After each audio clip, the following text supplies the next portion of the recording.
ada media tali di ujungnya, 2 tali ya di ujungnya. Nanti ada karet untuk di dalam bagian dalam puring itu ada karet. Ini gunanya untuk apa? Ini supaya nanti kainnya tidak melebar ya. Oke. Bagaimana cara penggunaannya, cara memakainya? Ini cukup mudah, tinggal dibuka aja ya. Ini udah dijahit tuh. Ini diingat ya, tumpal kepalanya di bagian depan seperti ini tuh ya. Tinggal dimasukin aja kaki kita tuh ke dalam bagian songketnya ya, yang udah puring tuh.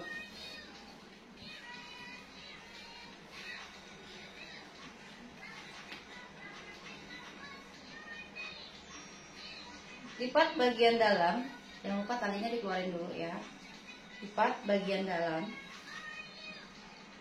kemudian dilipat kembali. Sesuaikan tumpal kepalanya ya di bagian depan. Sesuaikan tumpal kepalanya di bagian depan seperti ini.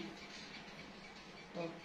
Ini talinya kiri kanan ya, fungsinya untuk menyesuaikan lingkar pinggang. Jadi untuk ukuran ini bisa all size ya. Orang badannya gemuk atau langsing ya bisa pakai. Nih, nanti talinya tinggal dililitkan aja, diikatkan ke pinggang.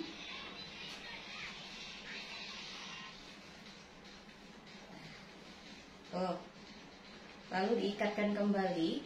Bagi yang suka pakai korset ya, silakan ditambahkan korset biar lebih ramping lagi ya. Tuh. Ini nampak belakangnya dia seperti ini. Nanti akan ketutupan sama kain kebayanya ya, sama baju kebayanya tuh. Bagian belakangnya, bagian depannya ya. Bagian depannya seperti ini. Nah, nanti itu ada lipatan seperti ini ya.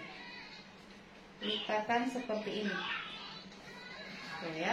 Karet tadi itu fungsinya untuk nih ya tuh.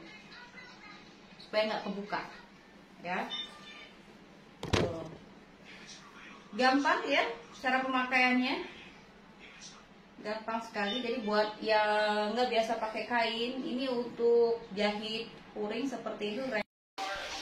Nah Sobat Lovers, tadi udah kita peragakan ya bagaimana cara memakai kain songket yang dijahit dengan metode kain pantai. Semoga bermanfaat. Jangan lupa jempol cantik sama di subscribe ya. Sampai jumpa di channel kita berikutnya.